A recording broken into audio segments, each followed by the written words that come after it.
Today on Lulz, our guest just told me behind the scenes that we can talk about whatever I want. And that's what we're going to do. We got Jordan Cooper, a.k.a. Blender, making his first appearance on Lulz. I didn't think this was possible. I've been told it's true. We rectify it today. Let's do it. Does he think? I think he thinks this. He thinks this is a go. Vegas Dave thinks this is a go. Hot naked girls doing yoga. What? Why don't you just win like a man? Random.org. Type in 1 for yes, 2 for no, and let the DFS gods pick for you. And I'm absolutely begging you not to dupe us. Please don't dupe us.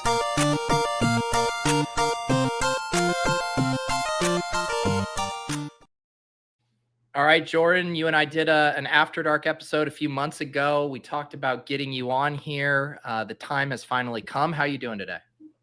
Good. I'm out of what, 375 episodes or whatever. You thought I was never. Well, I never won a Millie Maker. I thought that was like the qualifications. Apparently, your terms of service has changed, like FanDuel has.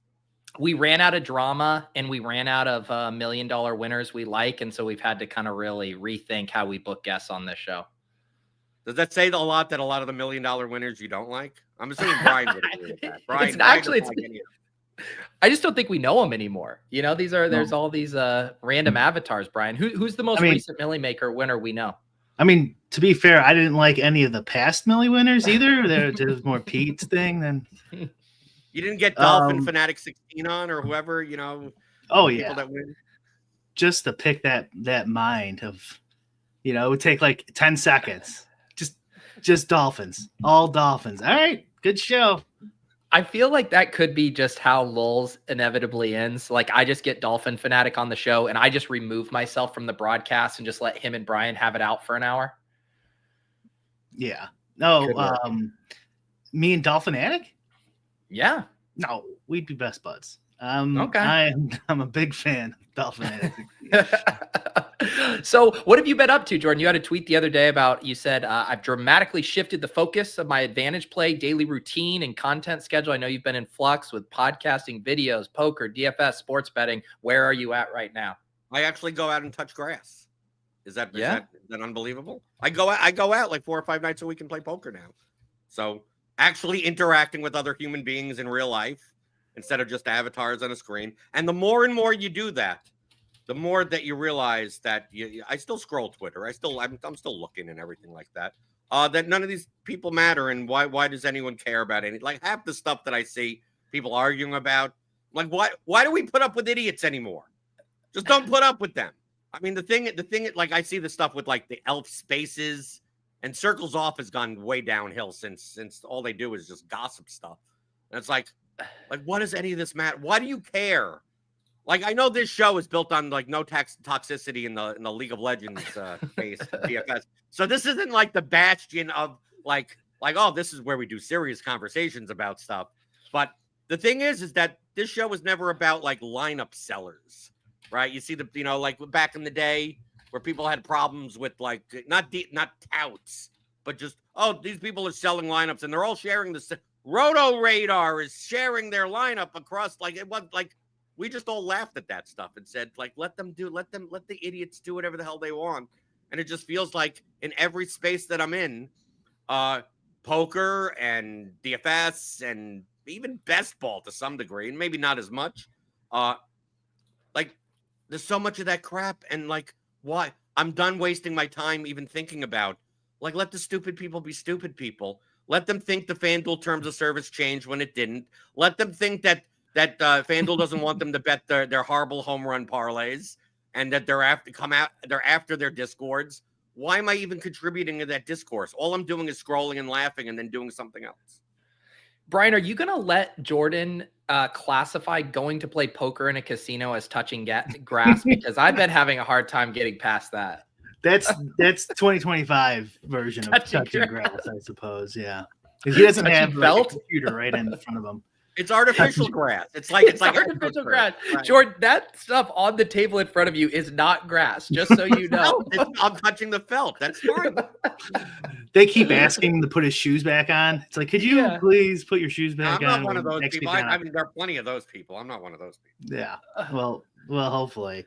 I think your sports betting take, the sports betting whatever niche on Twitter is totally right. I think it's because they have no other option, because sports betting content is like the most boring content for people to watch, to make. They have no choice. It's like, I guess we could talk about drama, and like a lot of those guys are sharp, on Circles Off or whatever, obviously, but like, what are they gonna do? Give away their edge? Like, just like, because it's like a lot of like, there's nothing they can really tell somebody without giving away their edge. They're all part of syndicate. They would have people on, and there's only so much you could talk. I mean, there's only so much you could talk about. And also the problem is, I mean, as I've experienced, is that people just don't care. I mean, even in real life, people don't care. I mean, I was literally talking to someone 2 days ago at the poker. People talk about sports betting at the poker room all the time, and they know that I sports bet. And I typically, just like politics and just like religion, I just shut I'll say who you got, like, if they, I got this, money line, whatever, like that. But I'm not going to be the person like you see on Twitter that I'm like, well, what line did you get? Oh, I got minus 124. He said, it was minus 115 at Caesars. Right, I'm not going to be one. If they want that advice, I will give that to them. And then several people have asked me for that type. Hey, what can I do to be a better sports bettor? And then within 2 minutes, I could tell that oh, you mean actual boring math stuff that I don't like, oh, you need to sign up to 5 accounts and I have to click to the other app to see if there's a better price. But what's really they'll literally say, is minus 120 and minus 115 that big of a difference? I said, well, at the end of the year, if you're betting $100, like, it's like me handing you like a $2,000 check if you're betting every day. And they go, really? And I'm like, and are you going to do that? They go, no, I like DraftKings. So it's like, what am I doing? So what's the point? What sports betting content can I make other than we're talking to ourselves? Like, am I going to make sports betting content for Pete, for you and Brian? No, you're not going to give me any money. So what the hell do I care? I'll give you money, Jordan. It's the fact too. I think like there's it's like really hard for especially pro gamblers to wrap their head around the idea that this is an entertainment product for the vast majority of people. And like the idea for them, like, wait, I gotta make a new account on a second sports book and then put money in there to get minus 115 from minus 20. Like, I just want to watch the stupid game and have a sweat. It's entertaining. And also, I've one guy during football season. I hate when he comes in. Because he'll always tell me about his touchdown parlays on Sunday. This guy needs to know his audience. How is he barking up this tree? If he was a better poker player, I wouldn't put up with it. But since he's dumping money, I don't care. Let him talk all he wants. He'll tell me about. I've had a 5 touchdown parlay on Sunday, but in the Sunday night game, I had so and he got down on the 2-yard line, and I missed my. It would have paid $12,000. It was like a $15 whatever. It says, I always miss these by 1 or 2. It's like, yeah, because it's a 6-leg parlay. I mean, like, even if it was flip of a coin, like it would be like 2% of the time that you hit anyway. But the thing is that then they'll ask, like, is there anything I could do that would make it better? Like the sports bet better. I said, here's, if you don't want to, I said, I always say, if you want to put $15 down and act like a scratcher off lottery ticket, God bless you. Like, just do that. If that's fun for you, go do it. I just simply say, so just bet all those on straights. And if you win 5 out of 6, you win money. And then, of course, their response is, yeah, but I don't win that much money. You say, you're right. You're not going to win $10,000. I'm sorry. There's no way for me to solve that. But if you're fine with potentially winning a couple of $100, then of course, next thing that you know, they're betting SGPs with 18 legs. And it is what it is. So I just don't ask me for advice if you're not willing to take it. And I get to a certain point, and the thing is that back in the day for DFS, my point was I'd spend 4 hours with you, even on the phone, trying to explain concepts. And that's where the whole theory of DFS audiobook came out from. I'm at the point now that, like, I could tell within like maybe 60 seconds whether or not I should spend another 60 seconds with you. And most of the time I end at 60 seconds and go, yeah, just bet minus 118 when minus 110 is available and have fun. Go. Why are you talking to me? I had an even worse conversation surrounding parlays over the weekend. I'm literally at a birthday of a friend of my toddler. So there's other random dads there I'm meeting, and the guy starts asking me what I do. And I kind of talk about the fantasy thing. He immediately starts telling me about a parlay he lost, some 6-leg parlay where Patrick Mahomes ran out of bounds. And he starts giving me the conspiracy theory. He starts telling me, like, the first thing, it wasn't even a bad beat. I was like, oh, here we go, bad beat story. No, it was that someone, he said in his ear. And I was just like, I was like, these people exist. They're right here in the flesh, in front of me, ostensibly smart people that think these things. You guys, I think you're making like an error in your interpretation. They're not asking you for help. True. They weren't asking Jordan for. It's like like your girlfriend, wife asks you, like, do I look fat in this dress? She's not really asking you for your advice on what, she wants reassurance that, she looks good. She put in time and effort, right? This is easy. He's just like, he just wants you to go, wow, no, you got screwed, man. This 2-yard line, that's going to be hit. That's going to be a big hit, because that's what I did. I was not going to set him straight there at a toddler's birthday party. It's a conspiracy, of course. Right. I'm trying to do the equivalent of, like, when my wife asked me, do I look fat in this dress? I'm like, well, the question isn't if, it's how fat do you look in the dress? And it's like, no, that's not the right answer. That's not the right answer. Good luck with like, well, you don't look Jordan. that fat. I mean, if you do, you want to look slimmer, but I'm not going to say, right? Like, yeah, that's what I'm trying to do. That's exactly what you did do, though. You went like, you're making a bad bet and you're stupid, right? He doesn't want to hear that. He wants you to reassure him and go like, yeah, no, right. You're right. It's rigged. You're right. Your $10 parlay. It's rigged because you love watching NFL Red Zone. So TD props and watching NFL Red Zone is a great combination. And what he really should be doing is reframing and go, oh, this is just entertainment for me. I'm willing to waste $10 and watch Red Zone. It makes it a little better. That's really what he's doing. You know how I shut down conversations a lot these days? Because some people will come in. I haven't seen them in a while because I'm playing poker like 4 or 5 nights a week, and they know that I bet on sports, but it's not like, I don't outwardly talk that much about it. And they'll oh, what do you got tonight? And my answer is, I have no idea and I don't watch the games. And then they look at me funny, like, what do you mean you don't watch the games and you don't know what you have? It's like, I bet on like 80 different things. Like, I think I have Luis Castillo's over at 5.5 strikeouts at like -120. And that game's on at some point. I'll check it tomorrow morning. And they look at me like, oh, I thought I was going to have a longer conversation about this. It's like, yeah, that's just names on the spreadsheet and whatever. And then they don't want to talk about the nerdy shit. So like, it ends the conversation. It's like, okay, what do you got? Oh, I got the okay. It's the Thunder second half. They got the second half line. They got third quarter field goal attempt. They got all these weird things that I mean, I'm only doing props, but even props that I wouldn't even be betting on. And I'm just like, good luck with that, bro. I mean, like, I don't know what to tell you. Do you think it was a good bet? I don't know. I don't know if it was a good bet. I don't even know how you would model some of these bets. Then some people tell me bets I literally wouldn't know how you would. My second half. Someone bet the other day on second half. He bet this before the game started. Second half field goal attempts from like a bench player or something. And I don't even know it. And it was one of those one-way markets. So it's like 2+, 3+, 4+. And it's, what do you think it was a good bet? We'll see. I mean, I don't know what to tell you.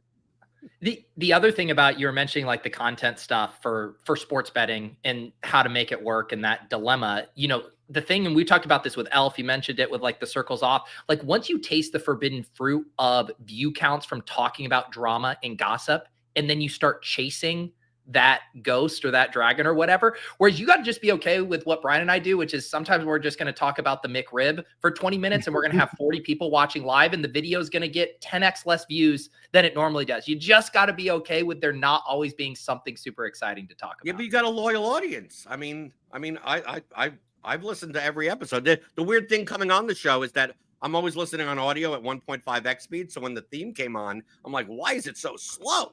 Like, feels like it's really dragging on. It's like, come on, let's speak fast. Well, what you came back recently, or maybe it was a couple months ago now. You kind of freshened up your podcast feed. You had some fun stories about advantage play on the cruise and stuff, and you made a few videos. But then I feel like you've gone kind of dark on that front a bit. Well, I'm doing things when I want. I mean, I'm going back to the old days where it's just like, if I feel inspired to do something, I'll do something.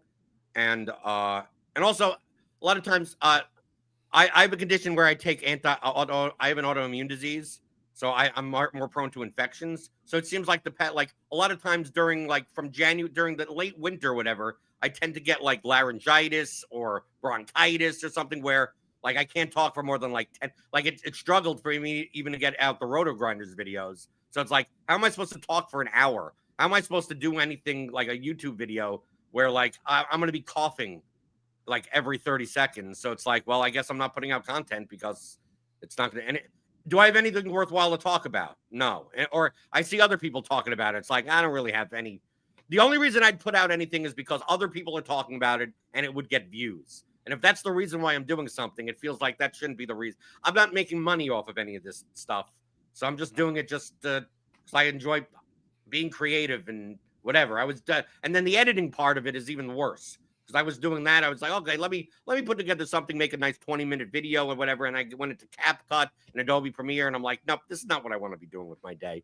So I'm like, anything where I could just yell for 10 minutes and be done with it, like, that's fine. Makes sense. The other alternatives for the sports betting angle, and Jordan could do this too in theory, is like interviews. They do those a lot. So like it's okay, so you started gambling when you were 18, and then what happened? And then what happened? And that's 30 minutes, 45 minutes, show's over. But anyone could do that. I mean, that's but I'm saying they don't have any options. Like that's an option. The drama's an option. And then there's like, what are they going to talk about with sports betting? Okay, let's just look bet at on the lines sports. today. What I'm doing, just bet on sports. Just do that. But so I streamline everything, so I don't even do that much of that either. That's like, what the real shows are like Barstool.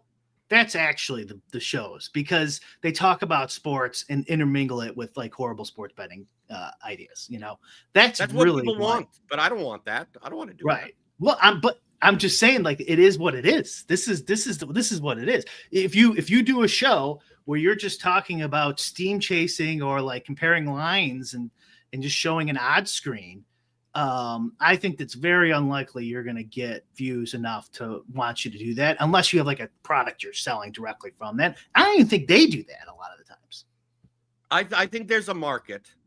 If someone like Pete would do, like people like me and Pete have plenty of ideas. It's the question of, is it worth going through all of that mental load? And is this going to be worth it? Is this the type of thing that launches? Like, I could see, Pete, you doing a fake tout dub club guy channel where it's comedic and obviously completely over the top. I was considering doing a poker vlog as a miserable regular at the table, where all my, like, you do the same type of poker vlogs that people do, but you take all the tropes of all the crappy people you meet at the poker room, as far as in bad beats or whatever. And I thought about this, that would be very funny for about 2 or 3 videos. And then like you'd run out of material and it wouldn't be worth, no one would laugh at the same jokes over and over again to do this as a sustainable thing. So I decided it's not worth the work to do it. So it's like Pete Manzanelli, like that type. There's a thing for that in sports betting. The problem, it's a weird problem to have, Pete, is that that you can't be more exaggerative than the people that already exist, that people may actually take you seriously. Right. The other problem with anything like this, and you mentioned having lots of ideas, is, for content to stick and be successful, you have to be consistent and you have to do it over and over. So you could have this brilliant, one-off idea. If you do it, it's barely going to get seen. It's like you have to hammer that shit over and over and over again. So when you do have a new idea, you have to ask yourself, am I ready to buckle up for this for like 5 straight years? Because that's what it's going to take. Right. You have to be interesting and funny, and also to help pull some of that stuff off. A lot harder to do every day, content wise, than just bring up some sim or, no offense, stream a best ball tournament.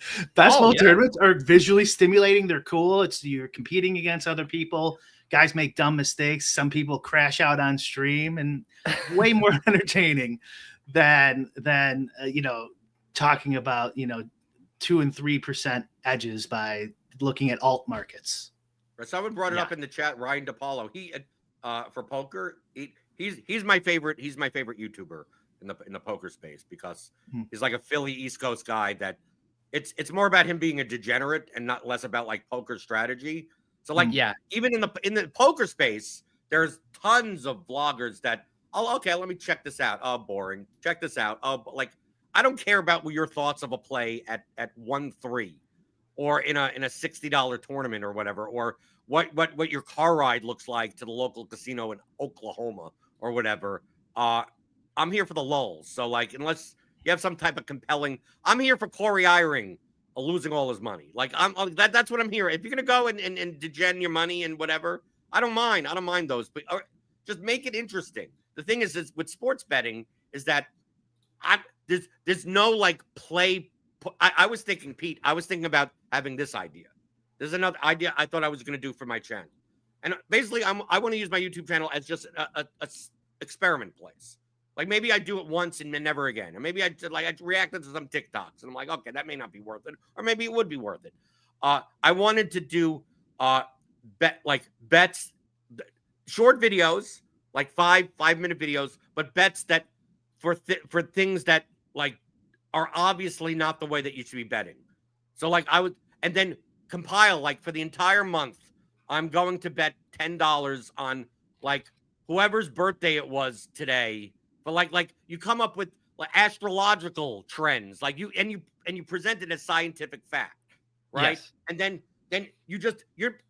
but you're not doing the video. You don't want people to actually bet on this stuff. You're doing it purely for entertainment. You know, you're probably going to lose money in the bets, but just the fact that you're betting these weird things of like, well, yesterday it was, eggplant day. And this hockey player's favorite food is eggplant. So that means he has to score a goal today. And you just try to come up with these types of parlays where people watching aren't watching for the bet. They're watching for the bit more so than that. And you could come up with the menus that exist on these sports books. You could come up with God knows how many combinations of, well, if this happens and that happens and on Cleveland on a Thursday and because this guy got elected and blah, blah, blah. And maybe there's something funny in that. But like you said, you do it once, see if it works. But if it works a little bit, do you want to be committed to the next 5 years of just being the guy that does that? I'm not sure.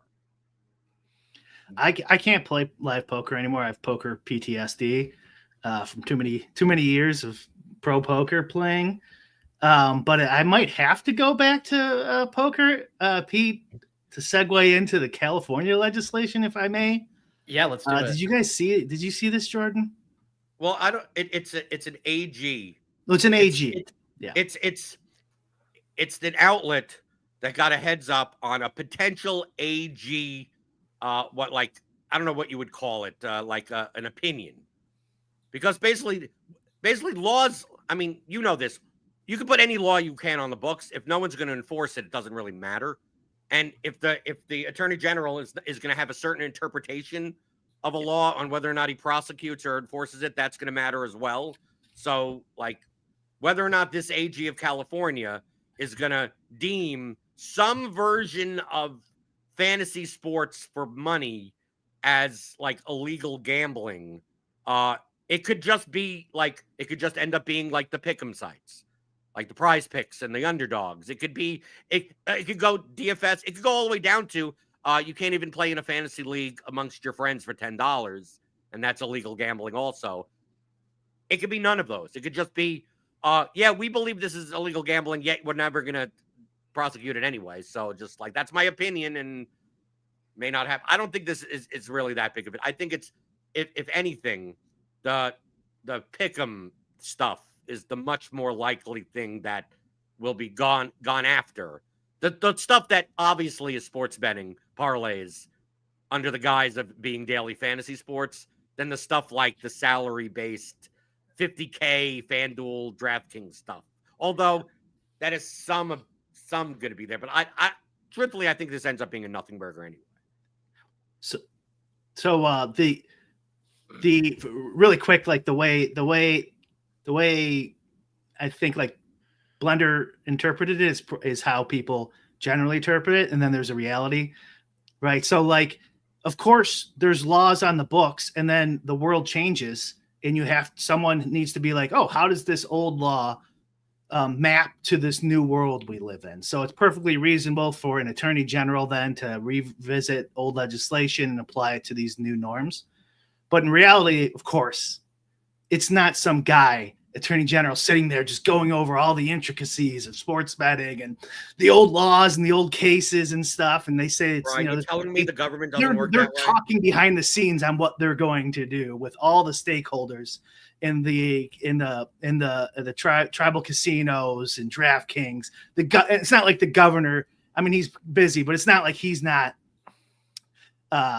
involved in this, or anyone else who has, influence. And like people think of like it's like a Supreme Court decision or something. Even that's a little sketchy too. But there's interpretations going on, and in the Nothing Burger. The reason I'm a little more pessimistic than you is because I've just seen how ignorant they are, and especially with this recent gambling tax in Illinois, how ignorant they are on basically everything, but especially gambling. And so, in our head, Pick'ems and DFS, these are two different worlds completely. It makes no sense whatsoever. They could come down with just an ignorant decision where it's like, no, it's all the same shit. It's definitely, but it would it's still go to possible. court, Brian. I mean, they would still have to go to court. It's not like the type of thing where it's like, oh, AG says that all of this is bad, so everyone has to shut down. It's like, no, they don't have to shut down. It's just they'll appeal. They'll have to be sued by the state of California. It have to go to court. I mean, they'll probably have an injunction where they actually get to continue to operate while court case is pending. They might not. They might not get an injunction. I mean, Polymarket didn't get in, or Kalshi didn't get an injunction here in Illinois with that new ruling, even though they're legal most places. Is even just reading this article, like the terminologies used, like span the spectrum. There's literally references to like crypto in sports betting in here. There's references to DFS. There's references to traditional fantasy sports. And the question is, like, the whole reason the carve out existed for DFS in the first place was because of that nuance between sports betting and DFS. And then it's like, is it possible for a state to have a nuanced ruling even on the difference between, say, pick'em type stuff and still games of skill like DFS? Or would it just be a decision that unilaterally wipes it all out? They could do both. They could have a nuanced ruling. It's totally possible. I'm not saying it's impossible. And like, just because a federal law says you can do it doesn't mean the states have to allow it. So they could ban it if they wanted to. I mean, I still think Blender's right. Maybe I just want it to be right. Like that most likely outcome here. You wanted to get banned? Is that what? No. Is this the way out? Have you gotten to the point, Brian, that you're so sick of DFS that you just want, like, I just want the prize pools to go down? So maybe I just want to play poker with you. I just want to, have a live poker's alive and well, Brian. Live poker's alive and well. The edge is I'm good, thank you. You're in Chicago. No. You go to Rivers. Rivers has plenty of good games. No, I was saying I agree with you, like, which would mean I want to agree with you, right? Because I don't want any more legislation here. I just think that there's a better chance than you're giving it, like 20% chance or something like that, that they might. And then of course they're going to contest it. And then it'll come down to like what a judge says. But the injunction, I don't know. It depends. I mean, I'm telling you, a lot of this depends on the influences of the people who have influence over these decisions. It's not like, oh, the law clearly says this, so therefore it's not going to happen. That's not how it works. But why this and not the sweepstakes? Like, I'm just shocked that, like, these sweepstakes places. Like, I'm obviously there are plenty of states that are cracking down on the sweepstakes casinos, the sweepstakes poker sites, the sweepstakes anything. Because that's odd. I mean, come on. I mean, we all know it's we're gonna turn this into fake coins, and then you can play with the fake coins, and you cash out, and you won a sweepstake. Like that, I can understand. But it feels like some of these states, like, they're not even aware that those exist yet. Like they've only caught up to DFS 10 years too late. Now that it's like there's stuff that's way more egregious. That's almost an easier, clear case to be like, yeah, this is yeah, you need to get a license and be a regulated operator to do this, not this whatever. And it almost feels like to kind of to branch the two together. Because Brian, you've been in government positions before. The stakeholders, it's kind of weird. Like DraftKings, as you always say on the Takecast and on this show, it's like the big players, they put the money in and then they pull the rug up so no competition could enter. It feels like DraftKings and FanDuel and would rather like they would almost look they would rather that they'd almost prefer this, even though they're in that business as well. Like no DFS in California. Okay, that's fine. As long as they're not ruling against sports betting, because when there's sports betting, we're gonna be the number one players. And the sweepstakes stuff, like this, people have said, like, well, if sweepstakes stuff is legal, if underdog, like, look what DraftKings did with Pick 6. It's like, well, if they don't have to pay these sites don't have to pay taxes, they don't have to pay regulatory fees, and they're basically able to operate as a sports book pretty much. Why don't DraftKings and FanDuel do that?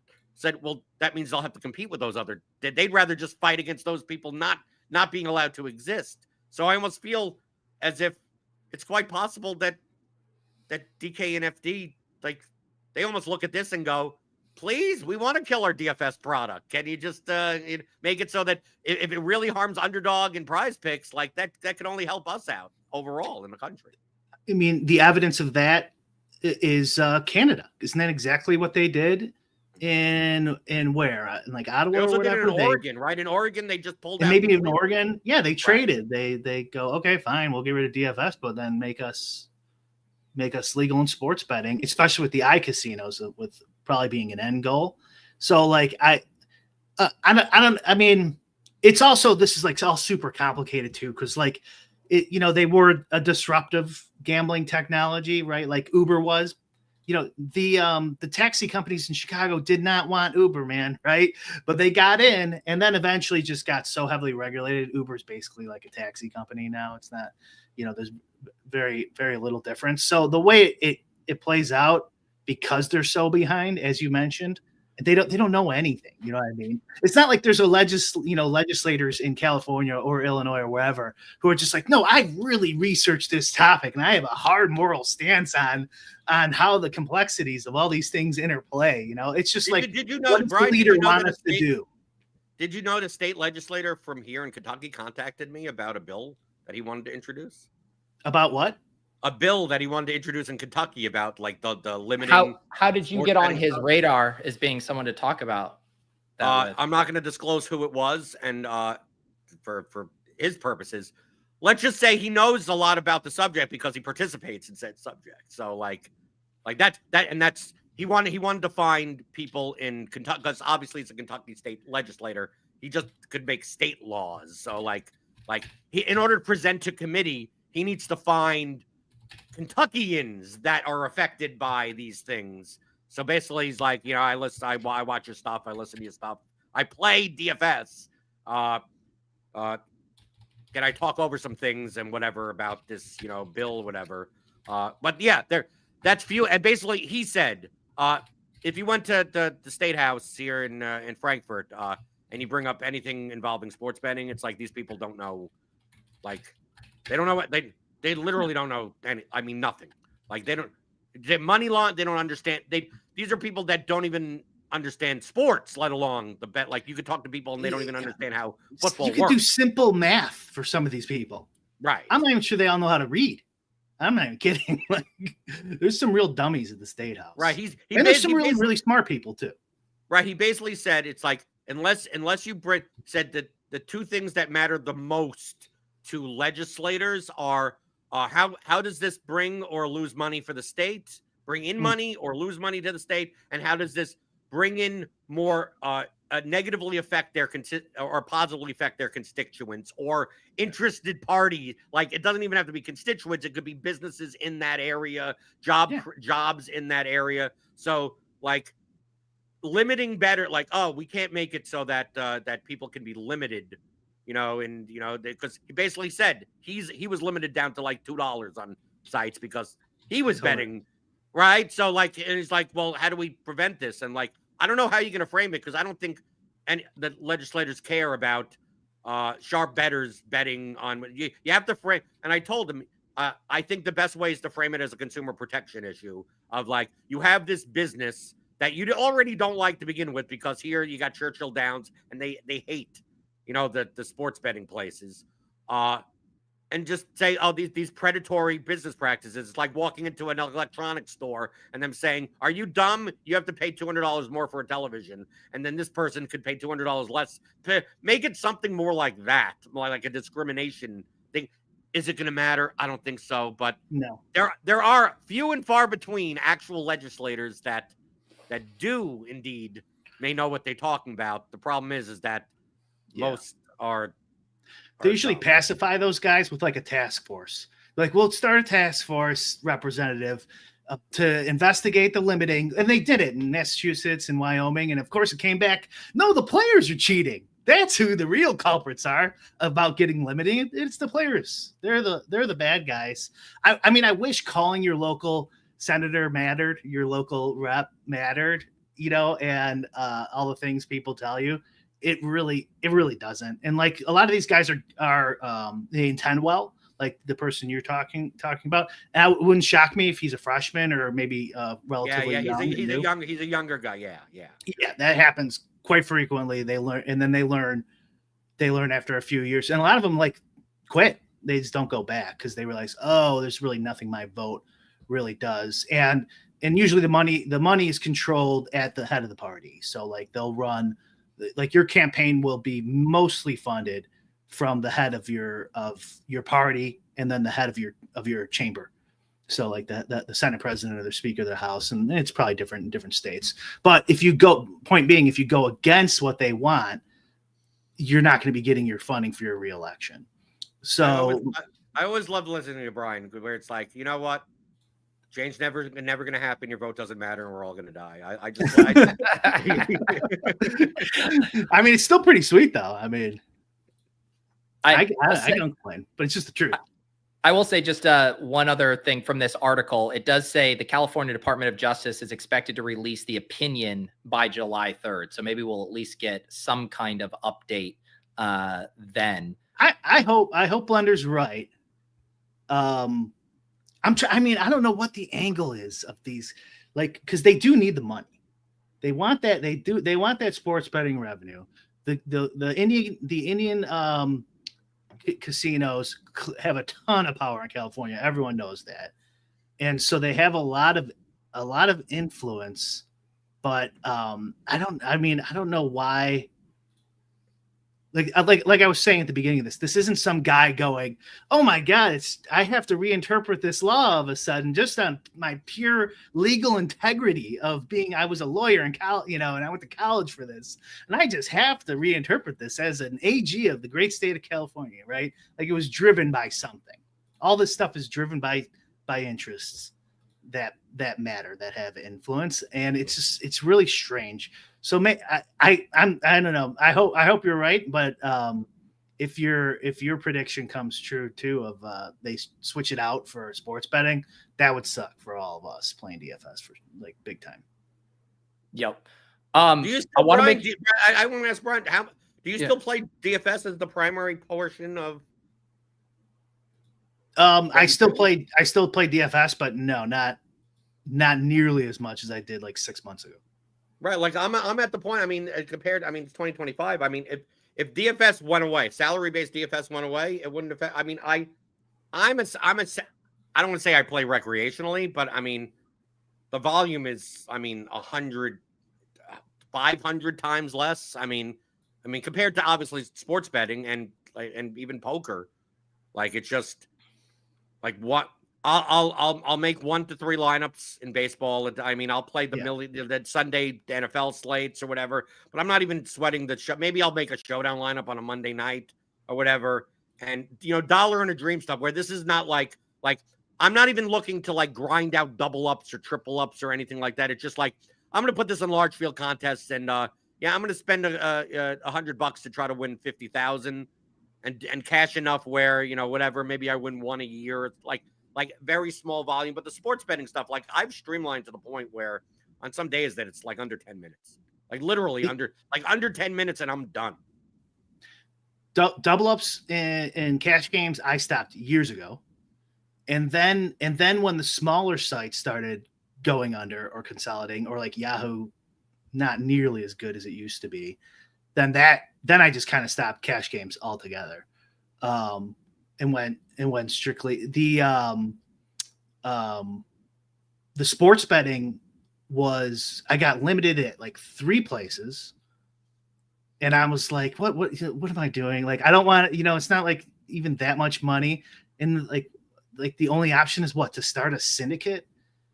And so like I was like, and so like in my tool, like building energy shifted to run the Sims and actually building, working on the stuff here. And so as we get that more and more used, I will be using that more. And then the third thing I did a lot less was I used to play like everything. Like even League of Legends, me and Pete were playing. Pete famously ranked top 50 in the world. That's how soft it was. I just don't do any. I haven't done NASCAR in probably a year and a half, 2 years. What other, I've stopped doing MMA, and I used to do MMA all the time. Yeah. I've stopped MMA. That's rigged, right? With all the late stretches. That's obviously rigged, right? Just like Patrick Mahomes is, that shit does piss you off, though, doesn't it, man? The MMA, especially if you're playing big that weekend and one of your guys gets scratched. It's so. Wasn't an entire main event scratched like during walkouts or something? Wasn't there in one of the women's fights? I still watch it. I still pay attention to it. Yeah, but at my point being now, it's like NFL, PGA, the big ones, where people are still playing it pretty heavily, is where I'm spending my time, and I think just makes no best ball. You're with me.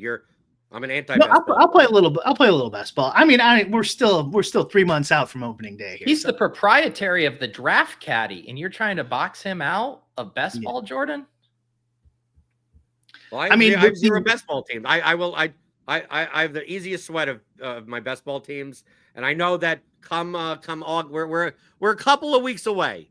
I don't know if we're there yet. We're a couple of weeks away where I start demanding that Twitter have some feature that can Grok read the image in a tweet, and if it's a best ball screenshot, just mute the tweet, because some people don't say draft, and they're like, that's when I start like dude. You know how people don't like bad beat stories? You don't like that guy that said, "Oh, I had that parlay, then everything's rigged." It's like that. For me, those are best ball drafts. Once I see streams of best, look at this 5-6 turn, and I'm like, dude, you know how little I give a fuck about this. This is another like content algorithm thing, right? Where this is proliferated on Twitter, partly because if you only tweet ever so often, or you tweet out links or whatever, the algorithm isn't going to share your stuff. But if you post all the time and you don't post links, then you start to get some interactions. So the best ball bros just firing off takes, screenshots or whatever, the algorithm's like, all right, knock yourselves out. And so now you get this whole best ball culture on Twitter where everyone's just seeing each other's posts and a nice big circle. Yeah, but I like all your other posts. Like the thing is that I don't want to tell Neil. I don't want to tell Twitter like I like Neil, just not the best ball screenshots. I don't even mind the best ball strategy. Just I have to scroll through who you. I don't care I don't care about any of this. And then football season comes around and people are like, well, I got this in this round. It's like I like you for everything else other than this. Can you just not? I'm not going to tell people to stop posting or anything like that. Because do you think the popularity is because best ball is just way more entertaining to watch, or is it more? It's both of these, obviously, or is it more just it's the NFL and NFL's king? Oh, NFL. First off, NFL is king. Even for like roto grinders, like. Dude, I could do an NFL video on a Tuesday. Just mention, I could go and literally read off the salaries from DraftKings and only do that as a video. And that will get more views than if there's MLB or NBA going on at the time for an actual like NFL is king. But I also think it's best ball is more relatable to season long fantasy players, and there are way you don't understand, especially with me going out and touching felt. I'm not going to say touching grass, and actually talking to people, interacting, and going out to eat and whatever like that. Sounds awful.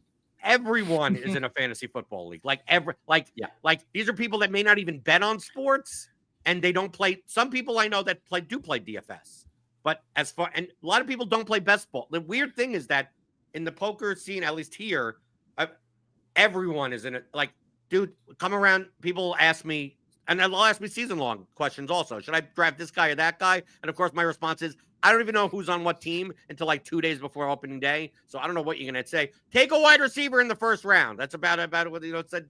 Don't take garbage running backs or whatever. Maybe that's a bad meta, but they're playing in their like fucking work leagues or whatever. So it's very easy. When 3 quarterbacks get taken in the first round and a defense gets taken in the 4th round, it's not hard to beat these people. So like the season long and best ball, I think, are much more related, even though we come from like the other end of the spectrum. So I think that's the main reason. A season long fantasy football bro in June that listens to Sirius XM Fantasy and them argue about stupid stuff that doesn't matter in June could turn on a best ball stream, even though they may not even play best ball, and be like, well, let's see where these guys draft these guys, because they're going to be drafting in their season-long league. And maybe they end up playing some best ball stuff in Underdog a week before the season starts. It's more entertaining to them. Talking about today's, even if you're a baseball fan and you're playing season-long baseball leagues, like talking about today's baseball DFS slate doesn't do anything.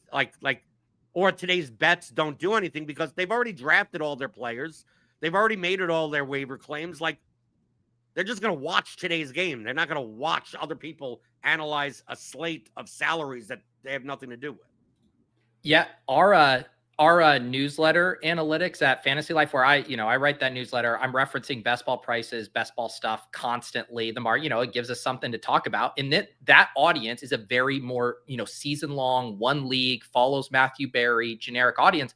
Our open rates have not dipped at all from in season. Like, these people are still consuming and caring about the best ball stuff, even as more casual fantasy gamers. So that like 1-for-1 is certainly there.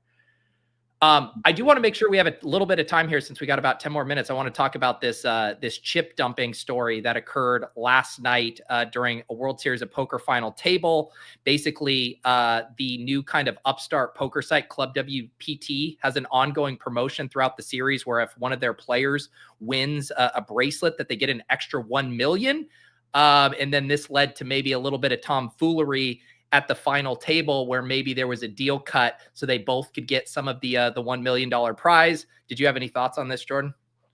I mean, it already happened once. I mean, obviously, these are Gold Rush tickets. If you play on ClubWPT Gold, which is a sweepstakes poker site, which means that if you do withdraw any money, you're going to be taxed on all of it, just to be careful about that.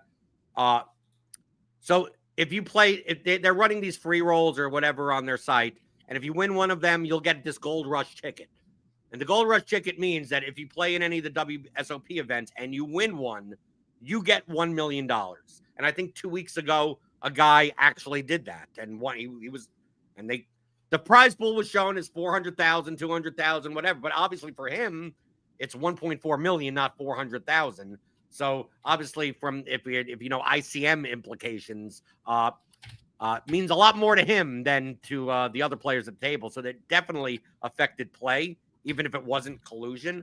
But in this case, they get down to heads up last night. And one guy, and these are both pros. So these are both guys that already have bracelets. This isn't like your average Joe that, came to Las Vegas and dollar in a dream type of thing. These are both pros. One had a 15-1 chip lead, heads up. And if you don't know poker, that's an exorbitant chip lead. Like, you are a massive favorite with 15-1 in chips. And apparently, and it was streamed, that's because it's the WSOP, the guy with 15-1 chip lead just imploded, and imploded in ways that you would not implode by, like, failing to call, getting 3-1 to knock out your opponent with like hands that you, like, even non-GTO, like, you would just look at it and go, like, this is an obvious call. And then they fold and they give up chip. Like, there's no question on whether or not they made a deal to let the short stack win. Like this, to me, that's not even the people are debating that. Well, they can't prove it. If you want to go by technicality, sure. If they are they going to come out and say, yeah, we did it? But truthfully, they should be able to say, yeah, we did it. It doesn't affect anyone else. This is the player's money, right?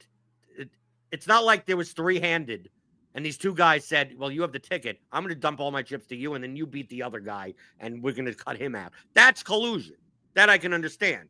But poker is not run like golf, and it's not run like tennis. It's not run like if you go to Wimbledon and the two final people at Wimbledon say, I'm gonna lose to you so we could split this like sponsorship money or whatever, that the Wimbledon wouldn't pay him because the players didn't pay anything to get in. They came on an invitation.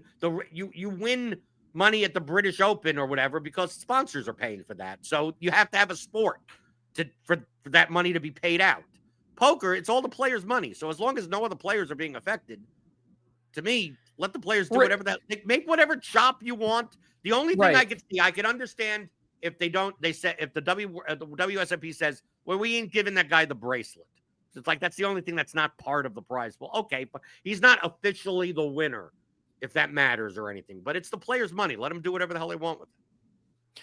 Yeah, because it does feels more like just a chop situation as opposed to like another dynamic that sometimes occurs is you would have a bunch of these Euros that would have pieces of each other and they get to a final table and then they're soft playing each other because they're working against their opponents. And that's collusion. Whereas a chop between two people agreeing to something, like no one else is affected by that. Like what happens? I post in a Discord that I'm in, a poker Discord.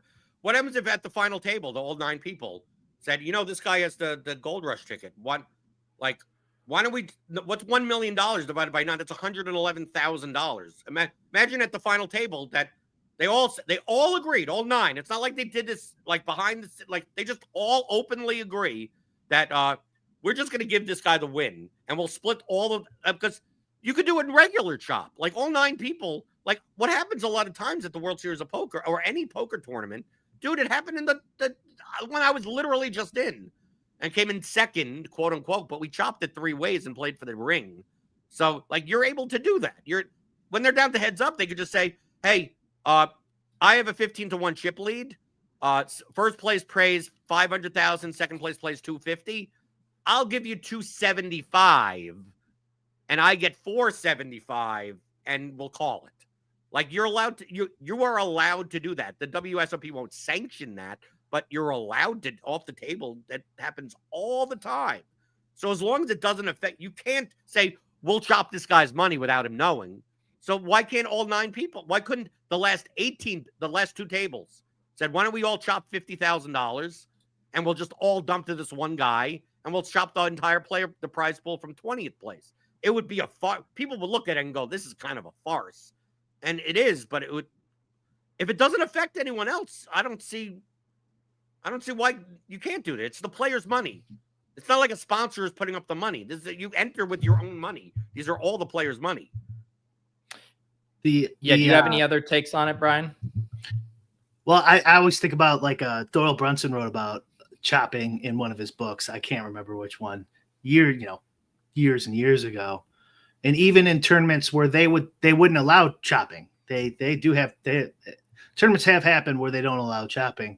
He goes, you can't stop 2 guys going into the bathroom and going, hey, do you want to do a split on this? Like, yeah, sure, fine. Then you go out and play it. They can never enforce it anyways, was his point. And like, I don't see how they're going to stop this. But thinking from like the other side, is the $1 million for the bounty, was that like insured? How did the money get? So that's if Club WPT Gold, which is not the WSOP, this is the equivalent of, imagine if some just rich Rockefeller type guy just said, hey, if this guy, if you win, I'll give you $1 million. Just a random outside person said that. Like this is not, if that person said, you cheated to get that. If Club WPT Gold says, we're not going to pay you the $1 million because you like rigged it so you could win, Yeah. That has nothing to do with the WSOP. I mean, then you still give the prize money to the guy that won, right? But obviously the person that just dumped him got screwed because ClubWPT Gold isn't paying the $1 million. So, but that has nothing to do with the actual tournament rules. I mean, because it's an outside source. It's not, and it's not like the WSOP said, if this guy wins, he wins $1 million, and then it could be within their rules. This is the same thing. Imagine if you had a last longer bet, which happens a lot. And if you're in the especially high stakes cash game players that play tournaments, they will have to make things interesting. I mean, there are people literally here in Louisville that will play a $100 tournament with like 5 tables and have like a $2,000 last longer bet when first place in the tournament isn't even $2,000. So it's like they just care about lasting longer than the other person. Imagine they get down to the final table and said, well, if anyone here knocks this other guy out before me, I'm going to give you $500. Like, are you allowed to do that? I mean, like, and these are the same type of things, Preet, that you bring up about people have pieces of you be at a final table and this guy has a piece of this guy, and this guy has a piece of that, 10% of this guy. Like is that good for the game? But like that happens under the table as it is. This is the most like proper under the table thing that there could be because it doesn't actually affect anyone. It was the last 2 people. So like if they're not going to look at hands from 3 years ago on why this guy didn't call that guy with top pair with a queen kicker because he could have possibly, it's a marginal situation, but most people would have called off their stack with it, and they didn't because he has 20% of this other guy and he didn't want to get busted. Like if you're not going to investigate those, then this is nothing. This is nothing. Like to me, there's much more shady stuff going on than this. So my point was, if the money is insured, though, the insurance company might be interested in these details and then not pay. But the company that did the sponsorship. The thing is that WSOP doesn't want to pay out, is contesting that they may not pay out the first and second place prize. Yeah, sure. Like that should be paid out. If you're the third place person here, I'm sure you're clamoring for them to enforce this no chip dumping rule, and then you become first place. But yeah, clearly the first place money, if it's legal for them to just chop to ratios of their choosing, that's a ridiculous ruling to disqualify them from those prize pools. But like I'm saying, there might actually be more to the 1 million. Like if they're not getting the money from the insurance company for the promo, like they might not want it. They're not going to want to pay the $1 million out of their pocket because these guys broke the rules. The insurance company won't pay.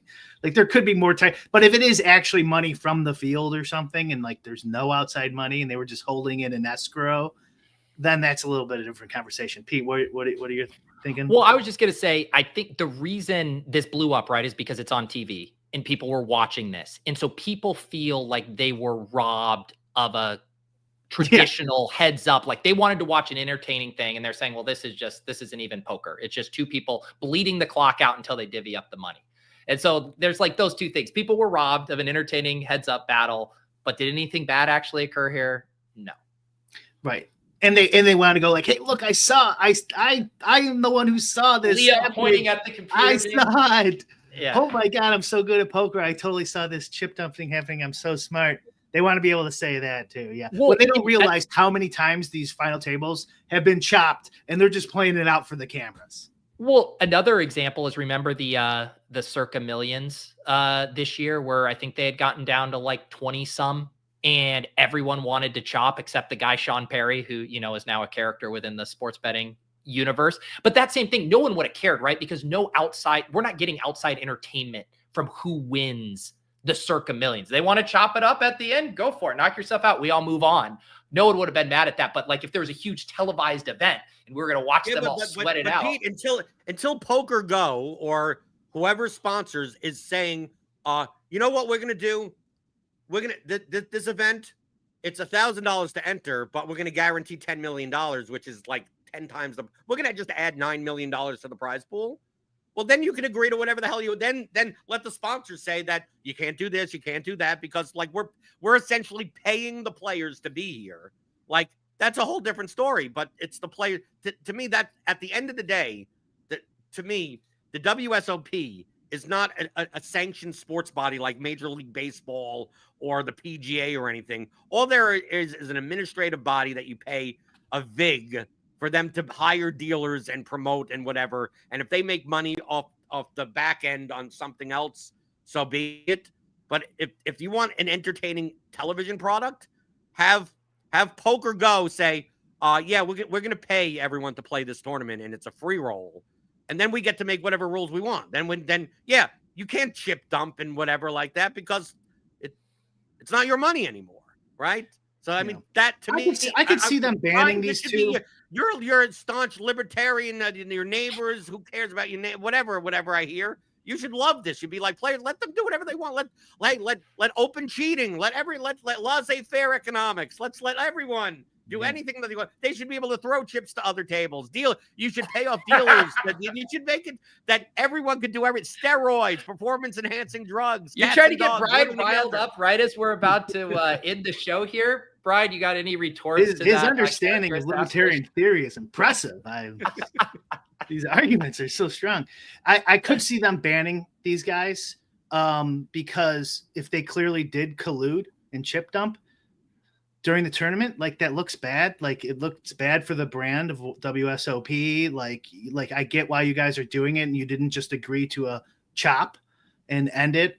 But you made us look bad, so you're no longer welcome here, and then you pay him out. The Master has not been banned, and he's literally chip dumped. Like there are plenty of people that have chip dumped, like, and been found to chip dump and found to collude that still have not been banned from the WSOP. Well, why these two guys? Maybe they love chip dumping. I'm just saying from it, like if I was running the WSOP and I was cared about the integrity, I could understand where you pay it out and you go, you can't chip dump on the final table. That makes us look like a joke. So you're gone. And then the $1 million is, I don't know where that money's coming from. So. The thing is like, even if they did want to have that stance, like how do you possibly enforce that? Like, are they, you can say there's enough evidence that this chip dumping was occurring, but like, you're never actually going to be able to prove it, right? Like there's no way. Well, you enforce it because you're the legal body that can enforce it. Right. So it's like they could just force it because they want to.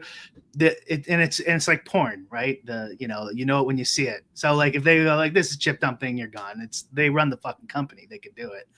Right. Yeah. But I agree with you. Like even the hand in that article, that Jack 8 hand, it's like that's not even that bad. I'm sorry, it's not that bad. They were bad ones though. There probably was, but the examples they gave in the articles, like this isn't convincing. You trying to defend them? Like this is a perfectly cromulent poker hand here. Yeah. Well, and they were clearly trying to be somewhat sneaky with it, right? Like they, it seemed like, Pete, they made a conversation and one person said, if I bet in an even number, it's a value hand. And if I bet in an odd number, it's a bluff. Like basically saying, I'm going to let you know what I have.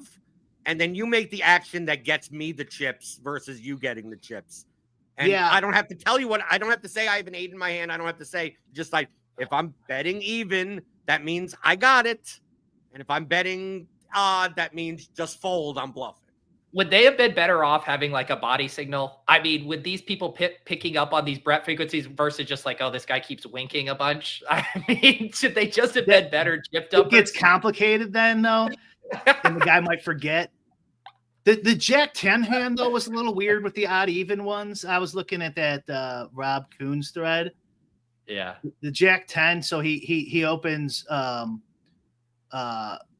guy who eventually won open, or no, I guess the guy who lost open with Jack 10, 9 million. So that's an even number, right? 9 million is an odd number, Brian. You're 0. Oh, the 9 is the odd. But 9 million, right? That would end in a 0. I mean, because he did that before too. Yeah. I mean, I guess if you agree just the first number, I guess the first whole number. Okay, that makes sense. But he raised Jack 10 on the button.